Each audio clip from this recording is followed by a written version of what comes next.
Okay, gonna get started recording episode 20 of Finding Your Identity.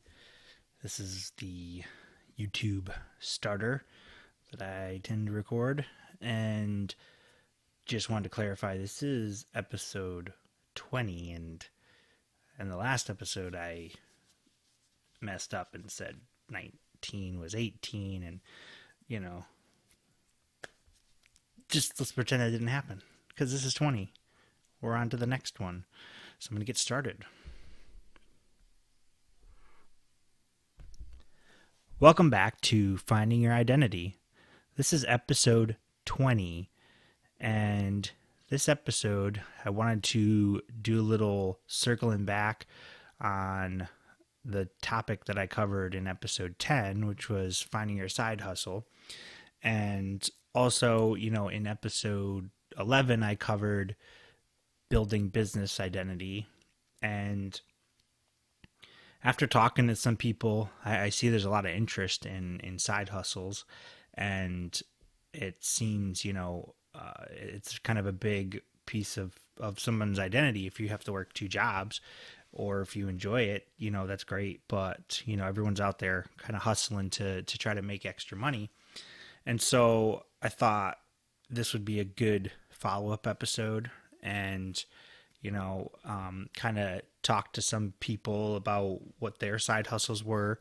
And, I got some feedback, and I also was talking to somebody who, I feel like made a couple mistakes that are worth learning from, and I can kind of cover that in this episode. So I'm going to talk about this episode, which is, it's going to be about, how to kind of improve your side hustle, how to get a clearer picture of what you're attempting to do. And, it's going to be, one of these things that I feel like is important in part of that whole, doing some kind of planning, and kind of really figuring out the details of what you're trying to accomplish. Obviously, it's something that you're doing to get, extra money, and that's great. But, also, is there an end game? Do you have a goal in mind? Because I think one of the problems with side hustles is they don't necessarily last forever. So, in a sense, it's going to wear you out after a while if you just continually are just kind of draining yourself by doing all these, extracurricular activities where you're, essentially, working a full-time job, and then you've got this side hustle going on, or you've got multiple side hustles. So I talked to several people who said, I've got like 5 or 6 side hustles. It's got to be exhausting or hard to manage. And there has to be some kind of end goal. Maybe your end goal is I'm going to do 6 side hustles until I'm 60 years old and save up enough to retire, because I've been setting aside enough for retirement savings. Maybe that's the case, but like a lot of times, it should be more or less like, how can you turn this side hustle into something that's, full time? That can, it's no longer supplemental income, and it's something that could actually be full time, your full income, a full time job, unless these side hustles are related, and you're essentially kind of creating your own business. And this is your own business where you'll actually be doing, these multiple side hustles, but with a goal to potentially, build it out so that you don't have to do as much work, where you could potentially hire employees. That would be that's always a good goal for doing any kind of work, is to eventually not have to work as hard. So I wanted to kind of go down this path, and I've kind of got my list of things that I want to cover, because I've been talking to people, but, I think I'll start off first with talking about some of those side hustles and some of the things that have come up after just talking with several people who do them. The first of which is Uber and Lyft. And with Uber and Lyft, I'm starting to detect a problem that was kind of, writing on the wall. If you kind of zoom out and recognize it. But, part of what makes that a great side hustle is because it's so well established, because it's so easy to get started with it. I mean, I think, you know, um, it's just a matter of, if you've got a vehicle, it's just a matter of having your background check and getting set up with the app and everything. And you're pretty much up and driving pretty quickly. And if you set it up so that you drive for both of them, you do them at the same time, or whatever, and you're essentially getting up and running, you should be getting up and running with both of them around the same time, potentially. But what that means is it's what they call in business terms, there's a low barrier of entry, which means competition is going to be aggressive and plentiful. There's going to be a lot of people who are thinking the same thing as you and thinking, oh, you know what? Like, I can definitely get out there and drive. I've got a car, and it's been encouraged, because the Ubers and the Lyfts have been really, you know, allowing for the viral promotion of it. And then even both of them went public, with IPOs for on the stock market to, sell shares and get equity to help build their businesses out. But what it is that it's just so well known that everybody's thinking, I can do this. And so it's funny, because I just started talking to people who I wouldn't expect that they were driving for Uber, but hey, they're like, yeah, it's good extra money. But one of the things that they said was that they used to make more money because they had been doing it for a couple years. And now it's just getting oversaturated, and there's just so many drivers out there that becomes very problematic, that you're no longer the only one out there that's available and making the highest rate, or whatever it is, because now it basically goes to whoever is potentially the closest. But those rates are based off supply and demand. And if you've got way more drivers than people that need to be driven, then your drivers are going to be making less money. I remember, but you might remember that I mentioned that story of the group in Chicago, the group of drivers that were doing driving. I don't know if they were in Chicago or outside of Chicago, but they were basically banding together, and they all went into a parking lot, and they all turned off their app at the same time so they could get the surge pricing and get the better rate, because all of a sudden there was a demand for drivers and not so many drivers. And they would all kind of turn them back on at the same time and go out to their respective areas and collect the higher fares, because they kind of manipulated the system. And that's kind of what's happening. It seems like it's catching up to people now, to the extent that it's actually a problem, and you're going to be making less money for doing the exact same job. You may be driving the exact same distance with the same annoying people, and they essentially were paying you less to do that same job, and that's problematic. And the more you're driving is putting more wear and tear on your car, and it can sometimes be unpleasant, because the person I was talking to also had this horrifying story of this person that was just so awful. And they just, this person that I was talking to just said they did all they could do to just keep their mouth shut and not respond back to this person, because this person was just berating them. Because first, they just weren't happy with how long it took to get picked up.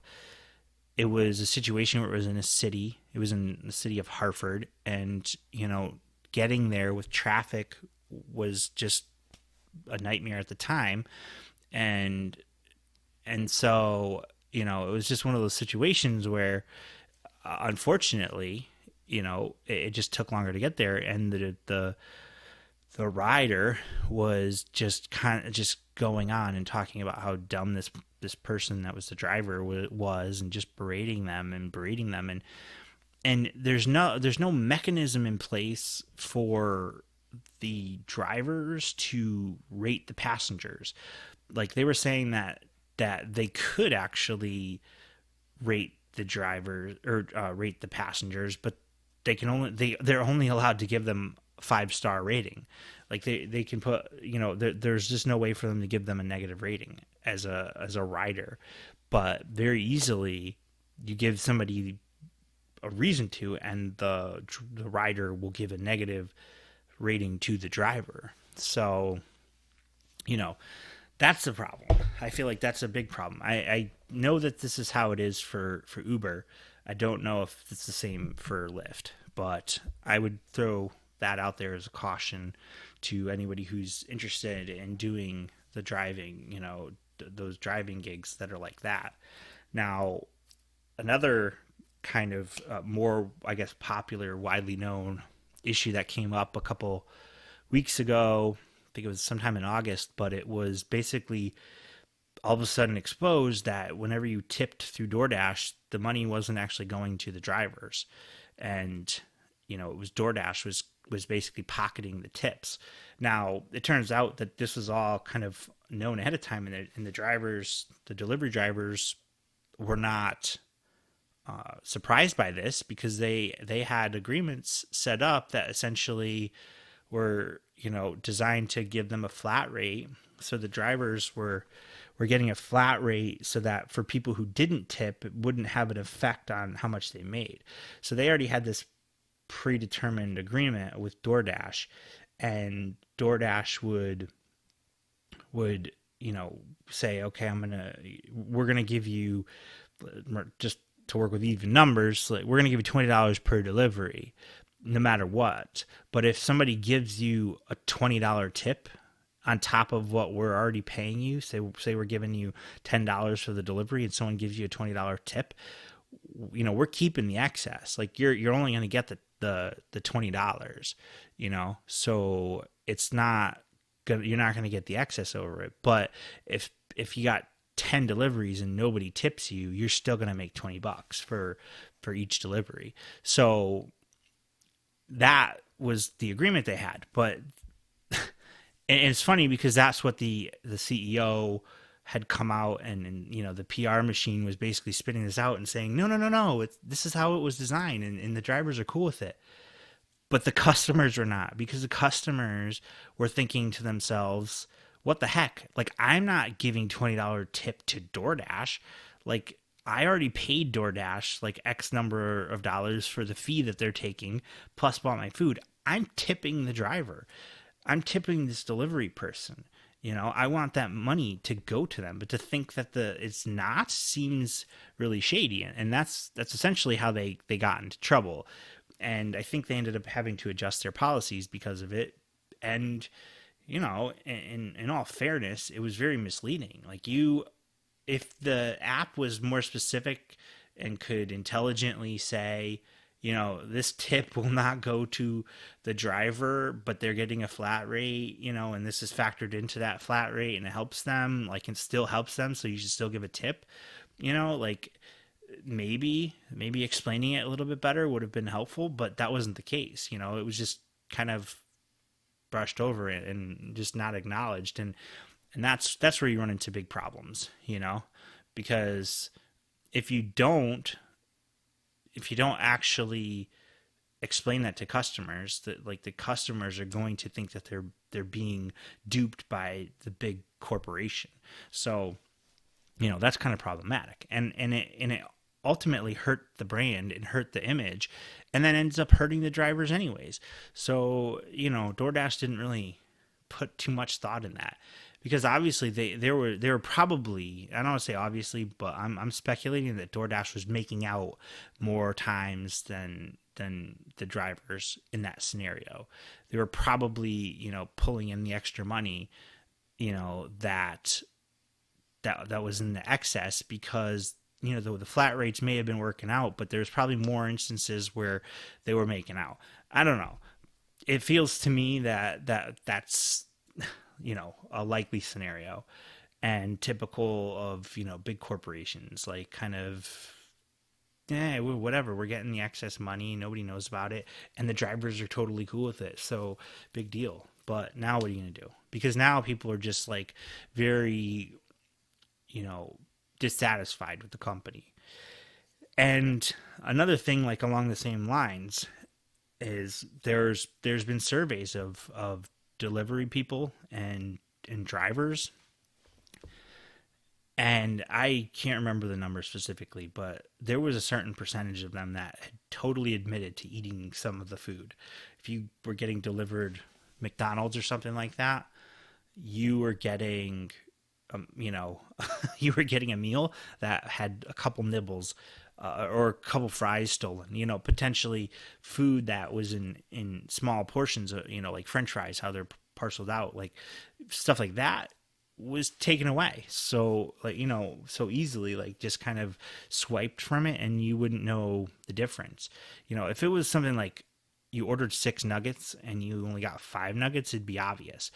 But if you ordered something that had French fries on the side, you don't know exactly how many individual French fries are in there. So they may take a handful of fries, and they admitted to like eating that food, or sipping your milkshake, like, and drinking just a little bit of the milkshake. Maybe you got 4 milkshakes delivered and they just sipped a little bit from all 4 of them and they got a nice drink out of it. There has been people, there was an article that basically said that there were drivers who were openly admitting to that. So another thing that's also hurting with the PR. So now if you're somebody who's doing this as a source of income and as a side hustle, like, I have a theory that there's going to come to a point where there's going to be, trust issues. And I think in order to put your best foot forward, I feel like there needs to be a way to establish drivers that are, rated, and it's kind of hard to prove somebody ate a couple fries, like, unless you have a scale. And when it left the restaurant, you could say, I want you to weigh this meal. And when I get this, I'm going to weigh the meal and we're going to see if it matches. I can't really see an easy way to verify stuff like this, but you got to try to establish trust. Like, I feel like there's got to be a way for the delivery people to kind of present themselves as like, hey, I'm Mike, your delivery guy for DoorDash, and I'm an honest guy, And I think another part of it is the whole tipping thing that's all done through the app is kind of tricky for obvious reasons, just like the DoorDash scenario. But, maybe Grubhub, or I think Amazon Eats, or no, Uber Eats, Amazon Eats. Amazon's probably going to have some food delivery soon. I mean, they've got something like local or fresh. Anyways, so I think you got to try to establish yourself somehow.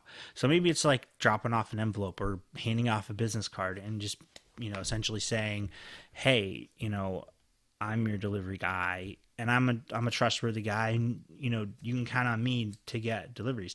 It'd also be nice if they could make these apps so that you could actually pick your driver. Like, if there's a regular driver, then you go, oh, Mike's the guy who delivered last time. Like, I want to select Mike, I want to, and that in itself is kind of like voting for the drivers, because you're going out of your way to specify it.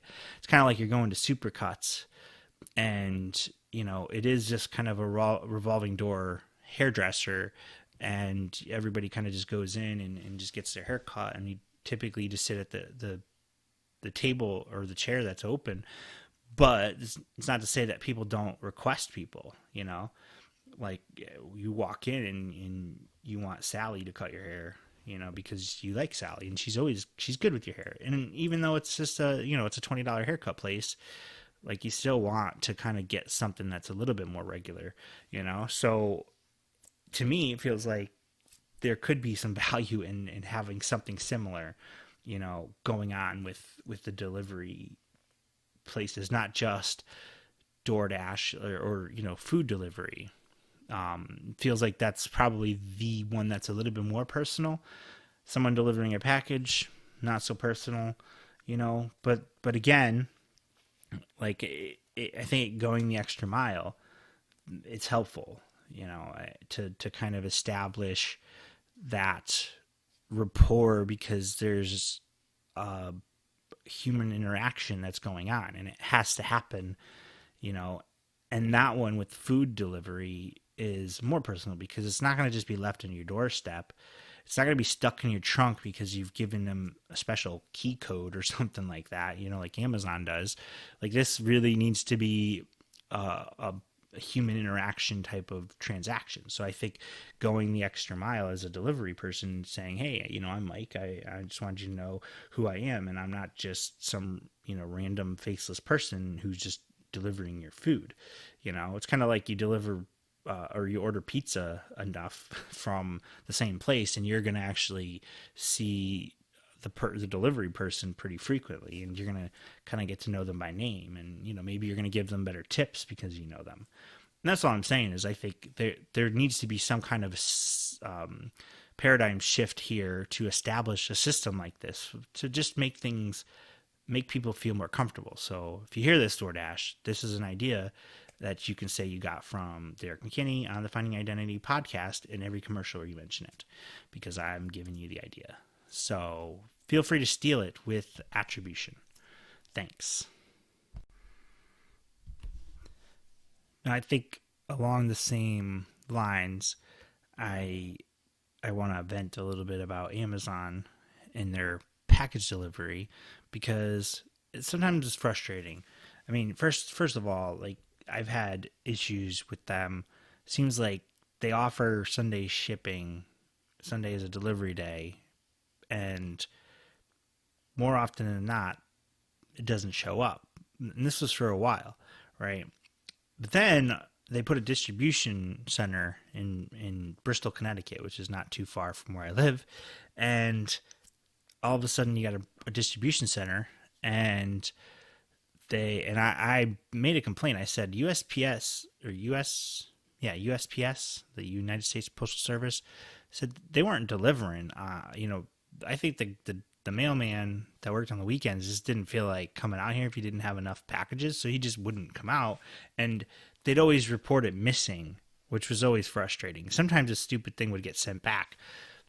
The problem was I would complain immediately to Amazon, and occasionally they'd be like, oh, we're very sorry, and they couldn't track it down, and they'd say, we'll just refund your money. And I'm like, well, I really wanted the item, that's great.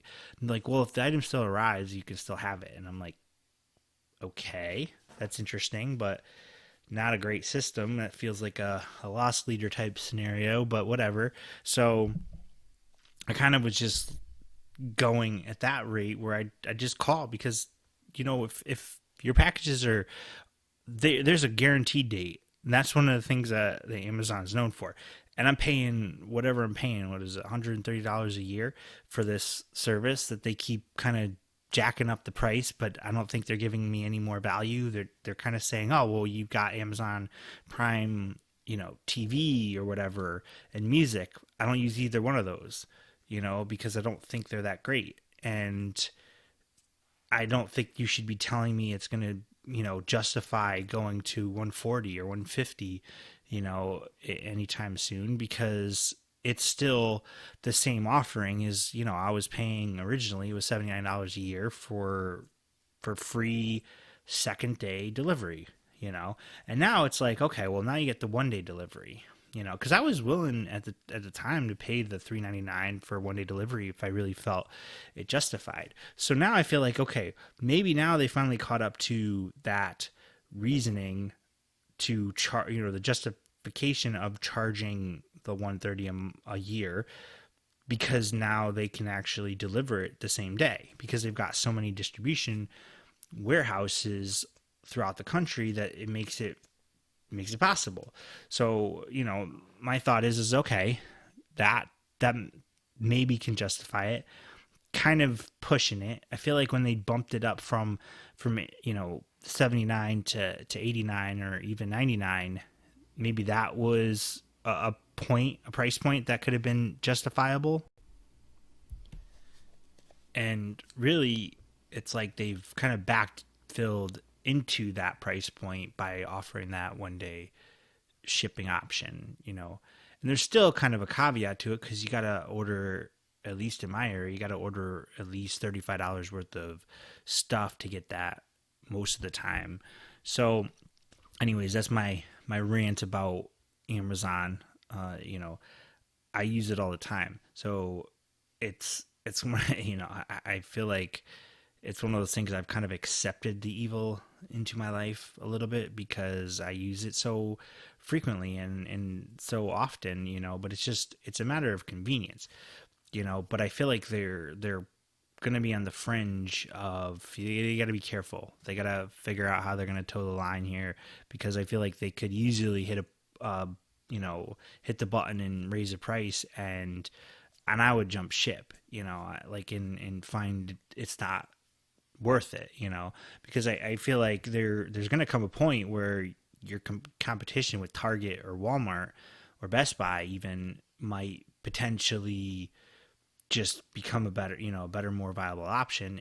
And, like they're starting to catch up. I'm usually looking for obscure things on Amazon now, like a lot of the basics. Like it's just cheaper to get at Walmart, So I'm not going to buy paper towels from Amazon because there was a period of time where you thought the subscribe and save was better, so I'd go out and I'd do that. But it's really not. It's not cheaper. Even if you get the 5 items and you get the 15% discount, it's really just one of those situations where it's still cheaper. It's like, oh well, it's $20 and then you get the discount and maybe it's down to $17, but Walmart's selling the same paper towels for $12, right? Like I don't care how much you throw this, oh you're saving 15% in my face, like you're not cheaper, so yeah. And I always would try it out, like I'd try it out with different items just to see maybe it is,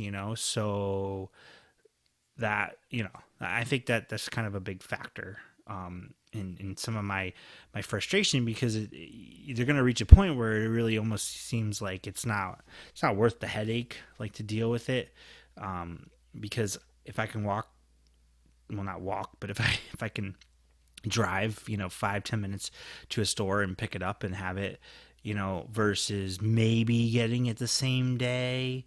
And then here's my next rant is the deliveries are inconsistent. There doesn't seem to be a specific time of day that I get stuff. Sometimes the stuff shows up at 10 o'clock in the morning, and other times the thing's, thrown outside my garage at 8:30 at night. And that's my other pet peeve is they're just kind of stuck outside. And Amazon, by going out there and saying, hey, we've got all these options like the key, Amazon key or whatever, so that they can unlock your door and leave the package inside or open your garage or open your trunk, to me feels like, okay, they're trying to pitch this as a convenience, but they're also trying to remove some of the liability to be like, well, we gave you plenty of options to keep your package safe, but yet most people aren't going to feel comfortable allowing Amazon into their house because Amazon is a big bad corporate monster, and who knows what they're doing, taking photos of all your stuff to try to profile you, to sell you stuff. Who knows? But bottom line is, I don't think a lot of people are trusting that aspect of the delivery service. So what you find is packages are left outside. And the other day, 2 packages were delivered and they were soaking wet because it happened to rain, and they're not even ringing the doorbell anymore, like at least where I am. Like they're sending them notifications, so you get a notification that it's delivered, but maybe you don't get the notification because you're not at your phone or whatever, or you're at work, so you don't all of a sudden think, oh, like I need to be checking every 5 minutes to see if the package is delivered. No. And so then these 2 wet packages are there, and actually the water leaked through one point to or one part of an envelope and got to the underlying product. So that's a problem, and now it's like these are like independent contractors who are doing the delivery. So now Amazon can kind of be like, whoa, hey, like these guys aren't employees, and we'll have a talk to that guy. and there's a little less trust in the relationship there, at least with UPS or FedEx or even the US Postal Service. It kind of felt like there was consistency, enough consistency that you can kind of guarantee the same kind of okay service, but the post office was always great. Your regular postal person, they'd throw it in a package, or they throw it in a paper plastic bag. They throw your package in a plastic bag, garbage bag, whatever they had. If it was raining, or if it was supposed to be raining that day, so they would be considerate. And I think that kind of goes a little bit extra, it's doing a little bit extra stuff, but it's also ensuring that you don't have to file like insurance claims on your packages.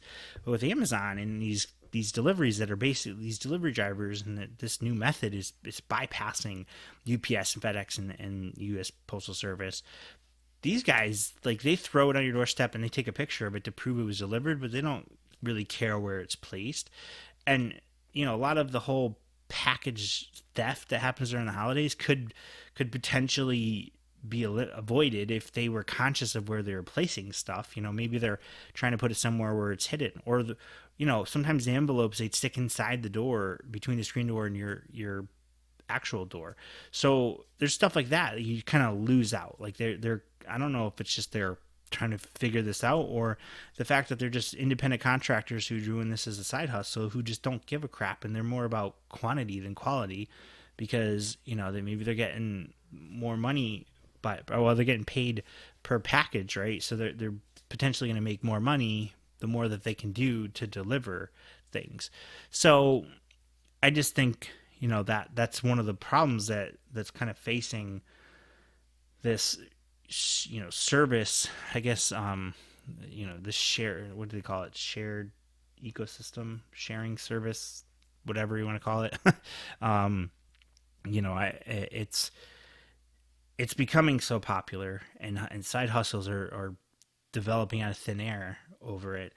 And there's delivery drivers who are potentially doing this to multiple locations, because they can kind of exploit it. And so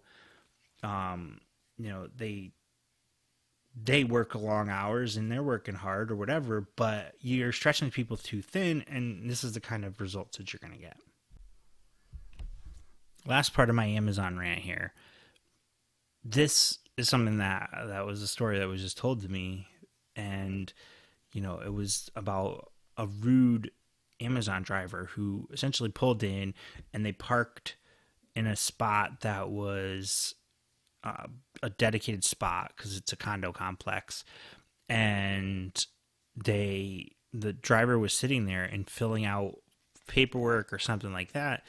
And this is actually my stepfather who was telling me a story, and he said my mother was coming home and needed to get into her spot, and he kind of went out, and he knocked on the window, and he said, "Oh, can you move, because my wife is going to be home, and this is her parking spot, and it's like an assigned parking spot, because there's only a certain number of spots in these condo complexes that are close to the door." And he just waved him off, and he's like, "No, seriously, like, can you move?" And he just waved, just like did like hold on a second type thing, and then went to like just waving it off, and then it actually became a confrontation, because he's like, my stepfather was getting mad because the guy wouldn't even pay attention or move or anything like that, and was just kind of talking out the window, like, hold on a second, like, or, get out of my face, like, hold on an effing second, like, just being very rude about it. And my stepfather was being kind of like patient with this guy. He did kind of start to get mad, and he started like saying, "You need to get the heck out of here. Like, you need to move out of this spot now. Like, I'm going to have to call the police." And the guy was just kind of like saying whatever. And then, he kind of said, my stepfather kind of was like, seriously, like, this is gone too far or whatever. And then the driver kind of just gets out of the car, and then like just kind of points at him and then gets back in and starts laughing and then drives, drives away, kind of looking back and just kind of like, I don't care, like what are you gonna say or whatever. And so his neighbor actually went over and took a picture of the license plate, took a picture of the guy, took a picture of the guy parked in the spot, and was like, okay, I'll send you this, I'll send these pictures to you. And so then my stepfather, who actually is friends with the mayor in town, went and mentioned it, and this mayor said, yeah, this is a problem, but like we don't know who the person is. Like you can't really identify them because they're driving in rented vehicles, and they're there's no accountability for it, and it's like getting to the point where they're having these problems. That it's really bad. So it's unfortunate, but this was basically going on, and it's something that's going on in town, and it's happening very frequently with these Amazon delivery drivers. And what I'm really trying to get at is, if you're going to pick this as a side hustle, there's things that are going to come full circle on this. There's going to be rating systems that eventually have to pop up for these independent delivery people. So I'd say prepare yourself now. Try to do the best job that you can. Even trying to make things more convenient. Maybe it's putting a note in the mailbox that says, hey, I'm your Amazon delivery person that delivers pretty frequently. I don't even know. Maybe they're a different person every time, because that's just the nature of how this thing works. But if you were somebody who came regularly and you were to put a note and you said, let me know somehow. Like, I don't even know how you would communicate with these people. That's the shortfall here. But maybe it's like putting a message, tape a message to your mailbox, whatever it is. I don't know. It feels like you need to communicate to be like, hey, like I'm gonna do my best to put the package where you'd like to put it, or hey, in the app, I think you can even leave delivery instructions. So why don't you put in there where you think the best place to deliver this is, and I'll do my best to do that, and kind of make it seem like, hey, I care, so that, feels a little bit more personalized there. But I'm done ranting about Amazon.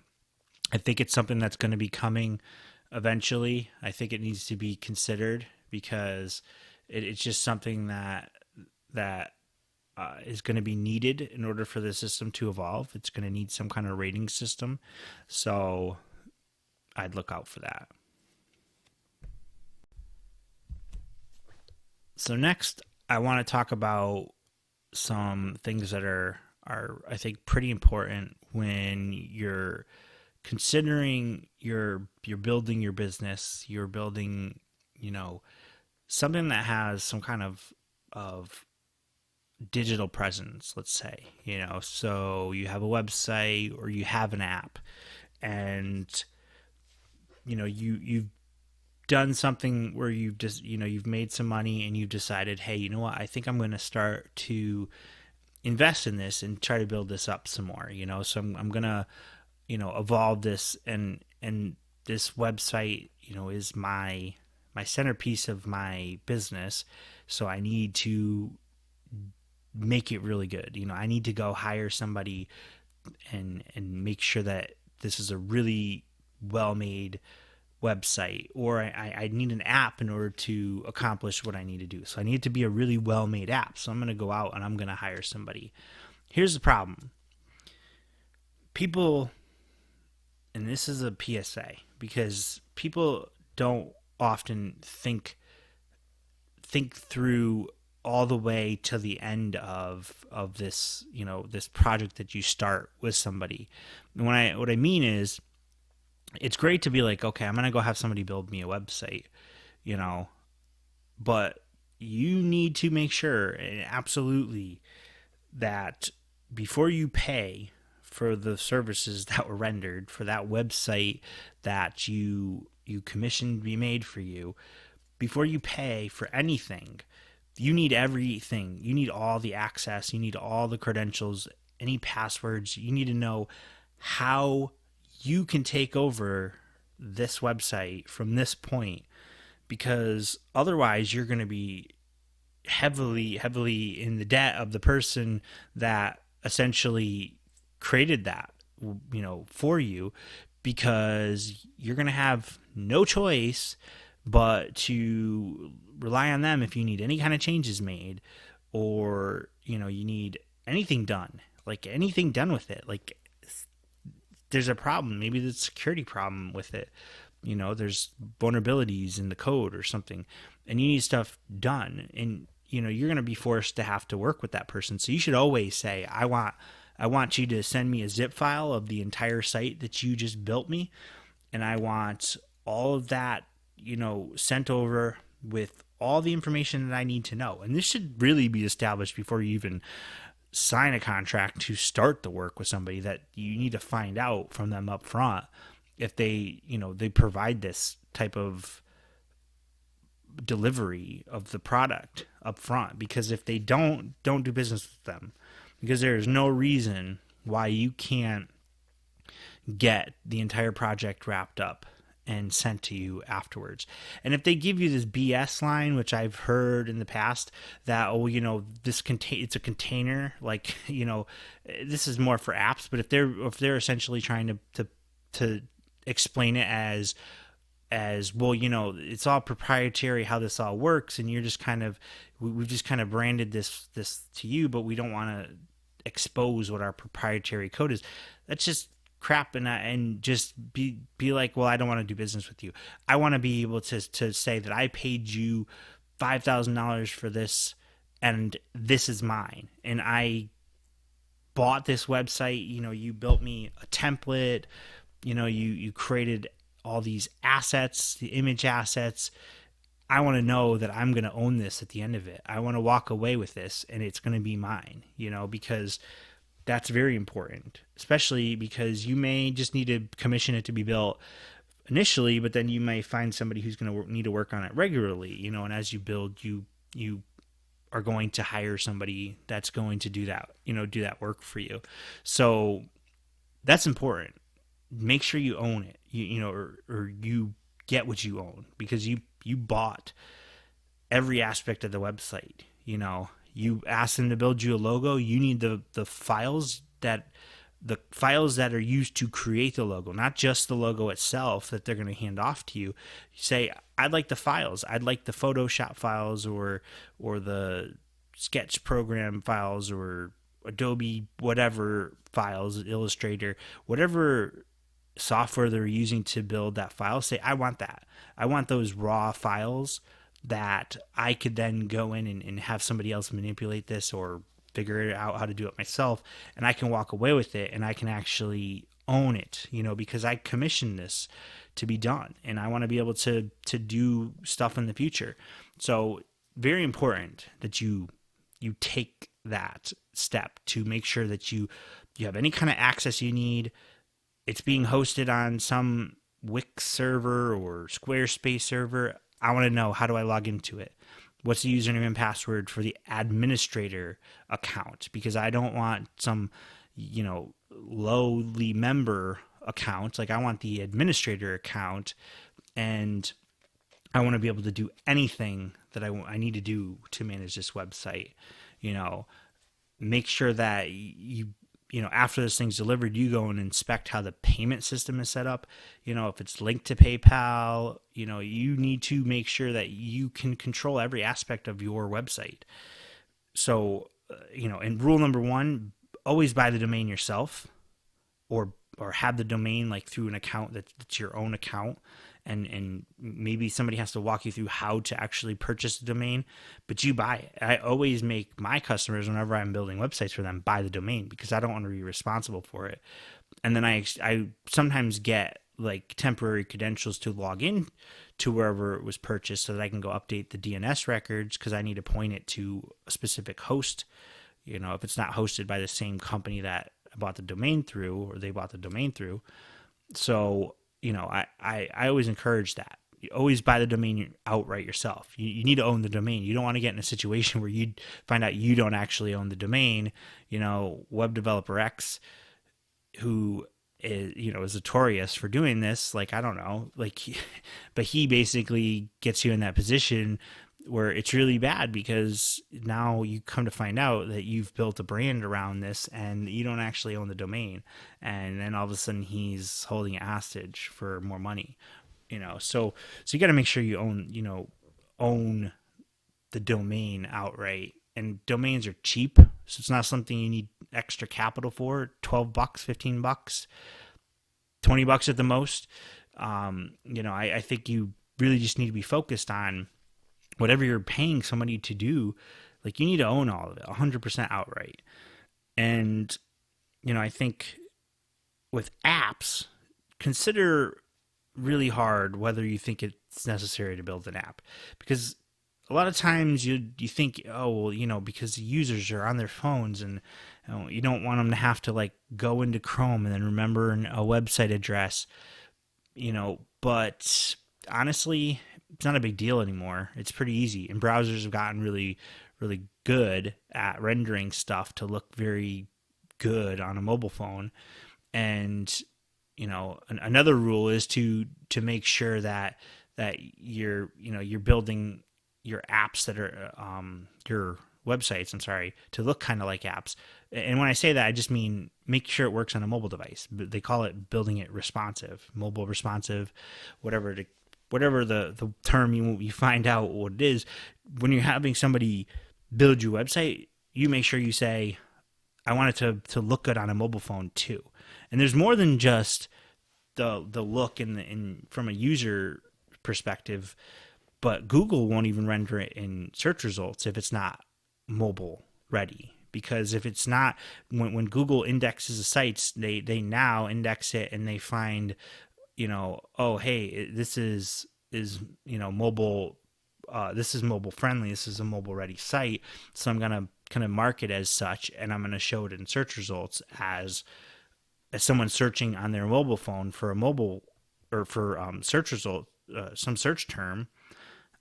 It makes sense. Why would Google show you websites that don't render well on mobile devices? It's just kind of a bad experience. I mean, it's Google being Google and being the control freaks they are, having to control every aspect of the web, but it's not without good reason, So you got to have a mobile ready website. Building it responsive basically means, hey, this will look good on a desktop and this will look good on a really small cell phone screen. So it's not going to matter so much, anymore, because it's going to look good in all those scenarios. That's pretty much a big chunk of what I do for a living. And my full-time job is having to think like this, and I'm giving it as advice because I think if you're going to spend money, you're going to go out and spend, saying $5,000, it's potentially $5,000 to build a pretty good comprehensive website, that has all the bells and whistles. It's going to be able to, kick out stuff. I honestly, I feel like with a WordPress these days, it shouldn't cost you five grand. But you might find someone who might charge that. I personally feel like, it's between $500 and $1,000 for a simple landing page type website. Now you kick it up where you need to have custom functionality, then, maybe you're talking $1,500, $2,000 for a website. And then the more intensive the nature of the functionality is, then the more it's going to cost, But at least, one of the things is you can chunk this stuff out. You could say, listen, I need a basic landing page out. $500, get me the basic landing page. This is going to cover, getting my brand message out there. It's going to be a place where it's going to link to whatever other sources you need to link to. Okay, maybe it needs to be a shopping cart. That still shouldn't up the price too much more, but maybe it's $1,000 to make it a shopping cart site, but also to kind of help you get it set up with all the products and link to a payment system. But again, you're right up front. I want admin credentials. I want you to get, I want a walkthrough when you're done. I want to know every aspect of this site. I want you to train me on how to use this when it's done. And a good company that builds websites will do that. They have that as a part of the delivery, is to train you, so very important. So like I think it's definitely something that you need to be conscious of. And if you do decide I do need an app, a physical, native app as they call it, and that is the case, then this is where it gets a little trickier. But still, you need to maintain control.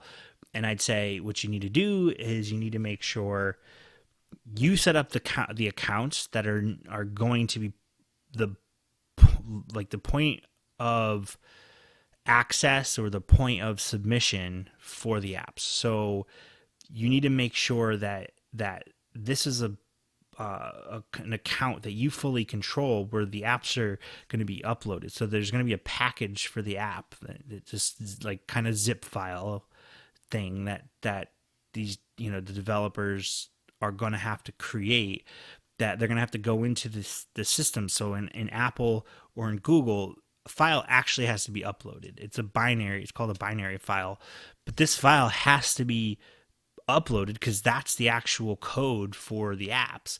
So there has to be a physical account that's created, but there's no reason why you can't create the account. Like Google, it's going to be tied to your Gmail address, right? And Apple, it's going to be tied to some kind of email address. Maybe it's Google account, maybe it's something through Apple or whatever, but you set up this account yourself. You can just throw a temporary password in there, or even, in some cases you can create account authorized user accounts so that somebody else could log in and do stuff in the account. That's the way to go. Don't have the company that's building the app create the account, or worse, have the app being hosted through their own personal company app account. So, I ran into this situation where I was talking to somebody, this is my wife's friend, who basically made this mistake where she commissioned an app to be made, an iPhone app, but when you actually go and search it, it's under this random company, and this random company technically owns it at this point, and they own the code for it. And I said, do you have the package files? Like, do you have the code files? Because otherwise you don't really own this. And the whole conversation came up because the question was, do you think it's worth it to spend $1,000 to do X, Y, and Z to make this app work better? And I said, no, you're getting ripped off. First of all, this is you probably paid too much to have the app built in the first place. Unfortunately, I'm sorry, it's a hard truth, but a lot of times you got to consider if it's really worth it to have an app made, because unless you're really using the native features that are part of the phones, like, you can't even really say location anymore, because location tracking can be done through browsers, but maybe it's fingerprint scanner or face scanner, so biometrics authentication. Like, you got to have the native app for that. You can't really do that securely through the browser, although I think I've seen some things where they're starting to get there, but not really. And then there's other things like the accelerometer, like the stuff that's tracking like the motion on the app. That's kind of stuff that taps into your contacts, although you can still kind of do that stuff for the browser. Basically, exploiting native features that are not available through the browser is really what you're trying to do. What you're really trying to distinguish for your app. Do I need this do I need this in order for me to be successful with my business endeavor? Do I need this native app because I really do need biometric scanning, or I do need accelerometer? If it's really just something that's simple, that can be done in a website, don't go the extra steps. You can have progressive web apps built that will essentially provides you a very similar app-like experience, and they even have the option so that when you navigate, when the first time you basically end up on that website, it will ask you if you want to add this to your home screen, or basically it creates an app icon that goes on one of your pages on your phone desktop, and sits there as an app icon, and looks just like, when you click it, it takes you to the browser, but it brings you right to this progressive web app. There's a lot of features that are part of this progressive web app that feel very similar to native app functionality. And so you can do this, and it's a website. It's a website. It's built a little bit differently. You're going to hire somebody who's an expert in order to do this. But that being said, this is probably a less of a headache than trying to build a native app. So just one of these things that I feel like, again, feels like it needs to be a PSA, because I don't think a lot of people kind of realize the hole they could dig themselves by just going out and Googling something like, how do I get an app built? And then you click on the first ad that says, we build apps, and then you're on appbuilder.com, and it's a company that builds apps. And unfortunately, this is how you end up in this bad situation. So you got to be cautious about that.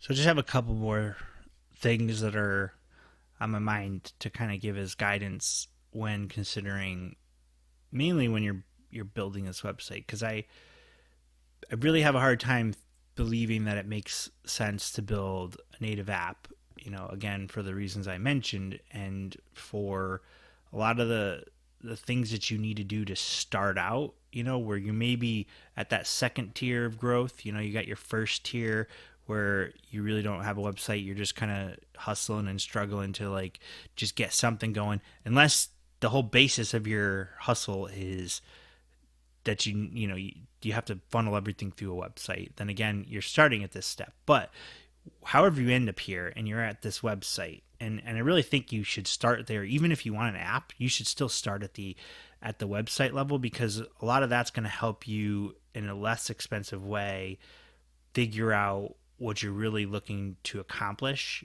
in terms of your branding messages and how you want to communicate and interact with your customers. So it's a good place to start, and it also allows you to get analytics nested in there, and essentially get everything in place to start tracking, and then potentially get a feedback loop started with customers, so that you could really figure out what that product is, to the extent that once you know all this information, you can approach building a native app a lot smarter.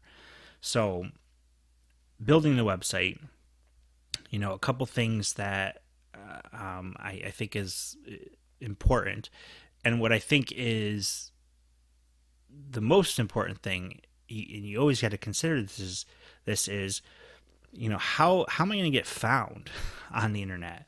So having that question in your head, how do people find me, is important. And when you think of it from that perspective, like how do I get found, then you got to always think, well, how am I going to get found in Google? Because Google's the big dog, the search engine that most people use.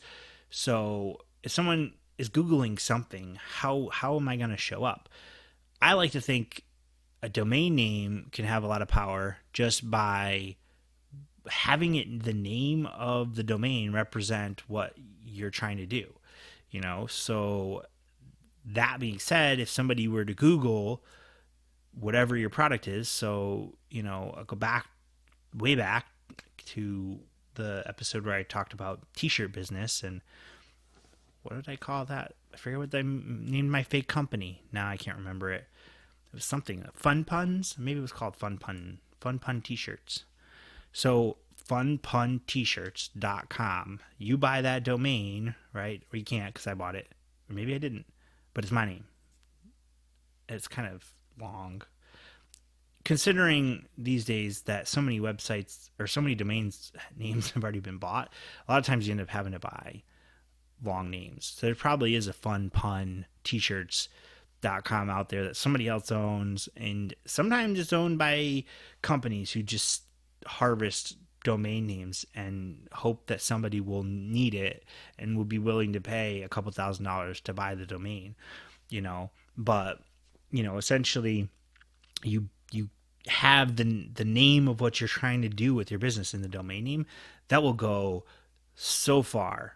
I'm telling you, like, that alone can help you in search engine results, because the name of the domain is going to ultimately end up matching what the title of the website is, what the keywords are on the website, and all this stuff gets tied back and helps Google say, this is the most relevant item I'm going to show. So Fun Pun T-shirts is the name of the website, and when somebody Googles, Fun Pun T-shirts or pun T-shirts, or you start to see this pattern is now you're starting to play with the keywords in an intelligent way, and you play with the keywords not only by buying the domain, but also how you are distributing those keywords and terms throughout your whole website. Now, if you are able to, and you're able to build something that has a content management system, again, I highly recommend WordPress. I've been doing WordPress sites for years, and they just have so many things that are just easy to kind of plug in and run. Like a WordPress site out of the box is already built pretty intelligently to work with search engines because of how they call the URLs. Like, I'm trying to think of the simplest way to say it. They call them permalinks, but the taxonomy, again, maybe that's not a clear word, but the structure of the URL has a big impact. So not only do you have funpuns.com, but then any of your pages under it have to be / something. So funniest puns around T-shirts, or funniest pun T-shirts of 2019. The way that WordPress actually works is, out of the box, it's building it's taking a page and it's creating the name of this page, and then it's creating the URL for that page with the keywords for what you're using as the name. So if hopefully this is making sense, but essentially, like, what it's doing is it's really allowing for optimizing from a search engine perspective, which is SEO, search engine optimization. It's optimizing the context of the page. Now, each page stands alone. Even though you need this whole overall website to essentially stand alone on itself, each page kind of will rank differently. It all should be a part of a central theme, but each page could actually rank. You could have one page that ranks number 1 and one page that ranks number 50, but they're two completely different things. And it could rank number 1 with one keyword and then rank 50 with another, but then you go to the other page and it could be the other way around. So it's all about the context. You're always thinking about how are the consumers, how my customers going to find me, and then when they get there, are they going to find value in what they've landed on? And that's what Google cares about heavily. Is it really delivering value from that perspective? So, I think it's important to focus on that, to really consider that from a website building experience, or perspective. It's in my experience is what I meant to say, that you need to have that perspective when you're building a website. And, I think the last thing I'd say is you got to have SSL, which is the HTTPS that shows up in the URL. So always kind of factor that in, but you have to have it these days. It just hurts you if you don't in a lot of different ways, especially if it's a shopping cart. You need to have it, and Google's essentially said, I think in 2020, 2021, like, they're just going to throw a message up and they're not going to even show the website anymore. They're going to say, this is not secure. Are you sure you want to go to it? Firefox already kind of does that. So you need SSL. Important. Just keep that in mind. I think it's something you need to always worry about. But this was a long episode, long-winded, but I hope the information you heard is valuable, and maybe you'll gain something from it. But thank you again for listening to this episode of Finding Your Identity, and I hope to see you back next time listening, through my magical looking glass, the crystal ball that I borrowed from that witch from that movie with the apple and Snow White or something, or Sleeping Beauty. I don't know, one of those Disney movies, but I'm all seeing now. And the non-listeners, they fear me, even though there's still kind of this uprising going on. But I built up my army. They built up their army. The epic battles are ensuing, and I'll update you more later. So until next time, this is Finding Your Identity.